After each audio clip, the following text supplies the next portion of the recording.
Smart art কেমন?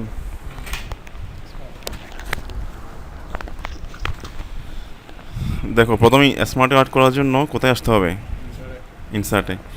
Insert থেকে যে স্মার্ট আর্ট, এটা ঠিক আছে, ক্লিক করলাম। ক্লিক করার পর দেখো এখানে অল অল বলতে আমার বিভিন্ন ধরনের স্মার্ট আর্ট এখানে আছে। এই যে বিভিন্ন ধরনের, নিচের দিকে আসো, অনেক রকমের স্মার্ট আর্ট। যখন যেটা প্রয়োজন হয় সেটা নিয়ে কাজ করব।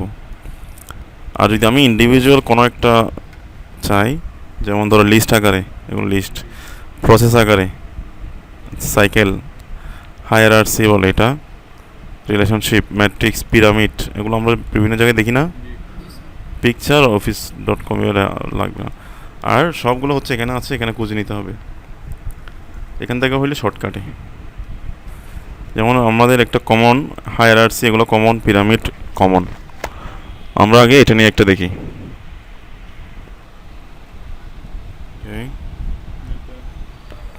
হায়ারার্সি কেমন, মনে করো আমরা একটা নিয়ে দেখাইলে তোমরা বাকিগুলোর আইডিয়া পেয়ে যাবে। প্রথমটা নিলাম, নিয়ে ওকে, একটা চলে আসছে না? আচ্ছা, এখানে দেখো মেইন হচ্ছে প্রথমত একটা, এরপর থেকে যে কয়েকটা আছে সবগুলাই কি এটার থেকে আসছে না? একদম সহজ করে বোঝাই দিই, আমি এগুলো সব ডিলিট করি আগে। আমার বাম পাশে একটা আইকন আছে না, এখানে যদি ক্লিক করি এগুলো দেখতে পাচ্ছি। এখানে একটা বিষয় খেয়াল করো, এই যে একটা বুলেট পয়েন্ট, এটা সমান আর কোনোটা আছে? নাই, কিন্তু এর একটু দূরে সমানে চারটা আছে। তার মানে বোঝাচ্ছে এখানে একটার অধীনে আরও চারটা। এই যে এটার অধীনে এগুলা। তুমি যদি, আচ্ছা এক্সাম্পল দিচ্ছি পরে, তুমি যদি এখানে ক্লিক করো, দেখো এটা কোনটা, এইটা সিলেক্ট হয়ে গেছে। এটাতে ক্লিক করলে এটা সিলেক্ট হয়ে গেছে, তার মানে কোনটার জন্য কোনটা বোঝা যাচ্ছে। আমি সবগুলো ডিলিট করে দিচ্ছি, দেখো শুধু একটাই রাখবো। ঠিক আছে, কয়টা আছে? একটা। এখন সহজ করে বুঝো, যদি আমরা বাড়াতে চাই, আমরা এগুলো অপশনগুলো বাড়াবো, এন্টার দিব একটা, বাড়ছে না? বাড়ছে, কিন্তু সমান সমান, কোনোটা থেকে কোনোটা বের হয় নাই। আবার যদি এন্টার দিই, আবার সমান সমান, কোনোটা থেকে কোনোটা বেড়েছে, হয় নাই। আমরা যদি একটার অধীনে আরেকটা করতে চাই, এখন কিন্তু তিনজনের লেভেলে, ধরো আমরা সিনিয়র, এরপর জুনিয়র, এরপর আরও জুনিয়র এভাবে করবো। অথবা প্রথমে আমার দাদা, তারপর আমার বাবা, তারা মনে হয় 3 ভাই, এভাবে দিই। কেমন? এগুলো আবার ডিলিট করতেছি, আবার বুঝো। প্রথমে এটাকে, এটা আমাদের দাদা, কেমন? এক্সাম্পল, দাদা থেকে মনে করো আমার আব্বার দ্বারা 3 ভাই। এখন আমি 3 ভাই নিব, কীভাবে? একটা এন্টার দিয়ে, তারপরে ট্যাপ, এই ট্যাপটা আছে না, এটা দেখো একটার অধীনে চলে আসছে। এবং এদিকে খেয়াল করে দেখো, একটা থেকে আরেকটা দূরে, এই দূরে থেকে মানে এটার অধীনে এটা। এখন আমি এখানে আরও দুটো এন্টার দিলে দেখো আমার একটার অধীনে কয়টা? তার মানে একজন দাদা আছে, ওনার 3টা ছেলে। ঠিক আছে, আমি একটা একটা নাম লিখে দিই, এখানে ক্লিক করে নাম লিখতে পারো। কি নাম দিবা? আচ্ছা, এটা দাদা দাও। এই দাদা থেকে মনে করো 3জন ছেলে, কেমন? কুদ্দুস,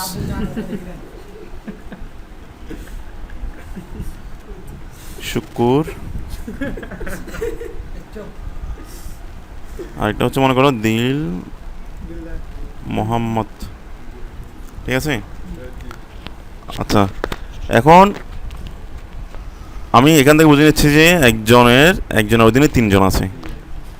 এখন মনে করি কুদ্দুস সাহেব বিয়ে করছে, তারও মনে করো 2টা ছেলে, একটা ছেলে একটা মেয়ে। কি করতে হবে বলো তো? কোথায় এসে, আমি কুদ্দুসের এখানে এসে এন্টার দিয়ে ট্যাপ, তারপর 2জন ছেলে বলছিলাম, তাহলে আরেকটা এন্টার।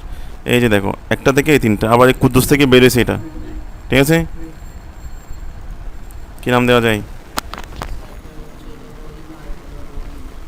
সদরুদি, ওদের ওদিকে একটা সদরু ছিল, সদরু।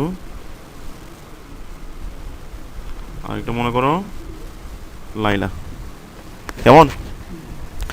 শুক্র সাহেব বিয়ে করছে, তারও মনে করো একটা ছেলে, তাহলে এখানে এন্টার দিয়ে ট্যাপ, একটা বেরিয়েছে না? কি নাম? মনে করো পার্সোনালি না, এটা আমরা বলতেছি আর কি, রনি আর দিল মোহাম্মদ এখনো বিয়ে শাদী করে নাই, ওই রকম থাকবে। এখন এর মধ্যে মনে করো এই কুদ্দুস সাহেবের ছেলে সদরু, ও বিয়ে করে ফেলছে, ওর একটা ছেলে আছে, তাহলে এন্টার দিয়ে টাইপ, দেখছো কি নাম দেওয়া যায়? কামাল বুঝছে।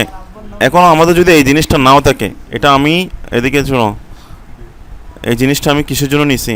আমার কাজের সুবিধার জন্য। এখন আমি এটা ক্লোজ করে দিচ্ছি।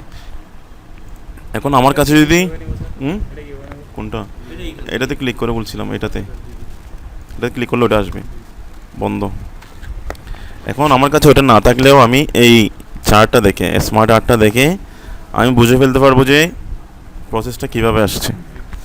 একজন থেকে প্রথমে 3টা, তার মধ্যে কুদ্দুস থেকে 2, এর মধ্যে আমার সদুর থেকে 1, ঠিক আছে। তারপরে দাদা থেকে শুক্কুর, এটা শুক্কুর থেকে রনি, ঠিক আছে। এগুলো বেশিরভাগ কিসের কাজে আসে জানো? আমি এটা এক্সাম্পল দিলাম যেন আমাদের বুঝতে সহজ হয়। যেমন মনে করো এগুলা বলে যে অফিসের একটা আছে না সিস্টেম, এমপ্লয়িজের সিস্টেম, প্রথমে ম্যানেজার বা এই এমডি, ম্যানেজিং ডিরেক্টর, তারপর তার নিচে কয়েকজন, তার নিচে কয়েকজন, আবার তার নিচে আরও কয়েকজন, এভাবে একটা সিস্টেম আছে না? ওই জিনিসটার কাজ করার জন্যই মূলত এই জিনিসটা আসে। এখন তোমরা যদি এটা বুঝে ফেলতে পারো, ওই জিনিসটা করতে পারবে, পারবে না? পারবা। তোমাদের শুধু মাথায় রাখতে হবে যে এই একটা অপশন থেকে কয়টা আসছে, আরেকটা থেকে কোনটা কত কত আসছে। এন্টার দিয়ে ট্যাপ, ঠিক আছে না? আচ্ছা, হ্যাঁ। আর এখন তোমার কাছে এই জিনিসটা না এনেও, এদিকে অপশনটা না এনেও তুমি এখান থেকে লিখতে পারবা। কে ডিস্টার্ব করে? এই যে এখান থেকে নামটা চেঞ্জ করতে পারবা, কেমন? এখানে ক্লিক করে নামটা চেঞ্জ করতে পারবো। আবার এগুলো এদিক সেদিক সরানোও যাবে, দেখছো দাগটা অটোমেটিক সরে যাচ্ছে। হ্যাঁ, আবার মনে করো এই যে আমার একটা বক্স হয়ে আছে না, এই বক্সটা, অর্থাৎ আমি যদি এখানে ক্লিক করি, এই যে দেখছো এখন যেরকম হয়েছে মাউসটা, এখন যদি ক্লিক করি তাহলে আমার পুরো চার্টটা, স্মার্ট আর্টটা সিলেক্ট হবে। বুঝে গেছে? ভালো করে বুঝিও। এখন পুরো স্মার্ট আর্টটা সিলেক্ট হয়েছে। এখন আমি এখান থেকে দেখছো বোল্ড হয়েছে, একসাথে হবে সব, কালার হচ্ছে। হ্যাঁ, তারপরে আবার ফন্ট সাইজ, ফন্ট স্টাইল এগুলোও চেঞ্জ করতে পারো, হচ্ছে না?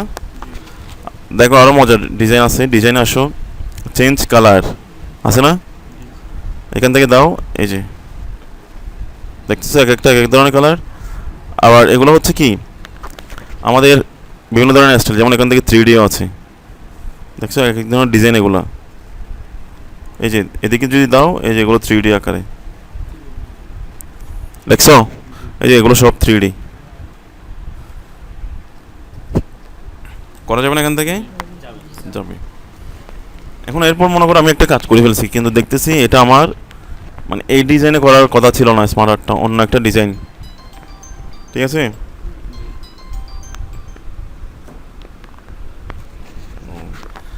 এখন অন্য একটা ডিজাইন বলতে কি, স্মার্ট আর্টটা আমার একটু অন্যরকম হবে আর কি। তখন আমি কি করবো, এখানে সিলেক্ট করে এখান থেকে এসে দেখো আর অনেকগুলো আছে না, দেখছো? এগুলোতে যদি নিয়ে যাই, ওই নামগুলো ওইভাবে থেকে যাবে এবং ডিজাইনটা আমার চেঞ্জ হয়ে যাচ্ছে। ওই দেখছো নাম টাম আছে,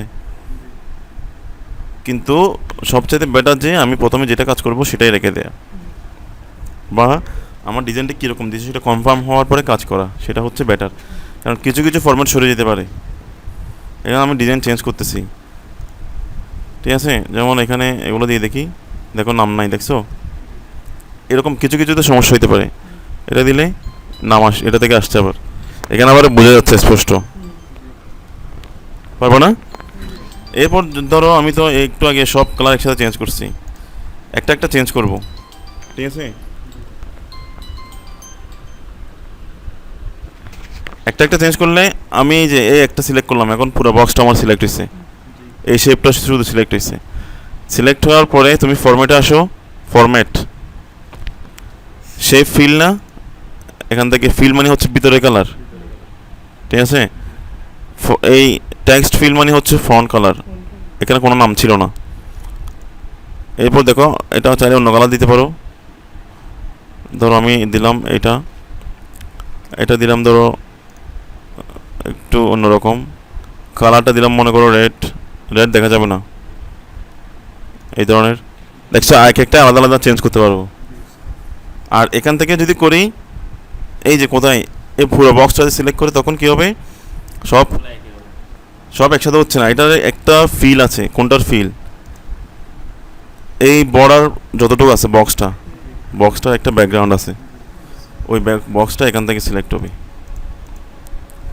দেখছো পুরো বক্সটা কালার, না চাইলে নাই। এগুলো এখন তোমরা এও একটু একটু প্র্যাকটিস করো, ঠিক আছে? আর যদি তুমি সবগুলোর কালার একবার চেঞ্জ করতে চাও, এখান থেকে তো একটা দেখাইছিলাম, এখানে আছে না? তবুও যদি না হয় কি করবা, একটা সিলেক্ট করলাম না, এখন শিফট চেপে ধরো, শিফট কোনটা, শিফট চেপে ধরে বাকিগুলো সিলেক্ট করবা, হচ্ছে? শিফট চেপে ধরে এইভাবে, শিফট কিন্তু চাপা রাখতে হবে, বুঝছো? এবার সিলেক্ট করে তারপর ফরম্যাট আসো, ফিল কালার থেকে তুমি কালার চেঞ্জ করে দাও, হচ্ছে একসাথে। দেখছো এইভাবে পারা যাবে না? এখন এটা একটু প্র্যাকটিস করো তো, এরকমই।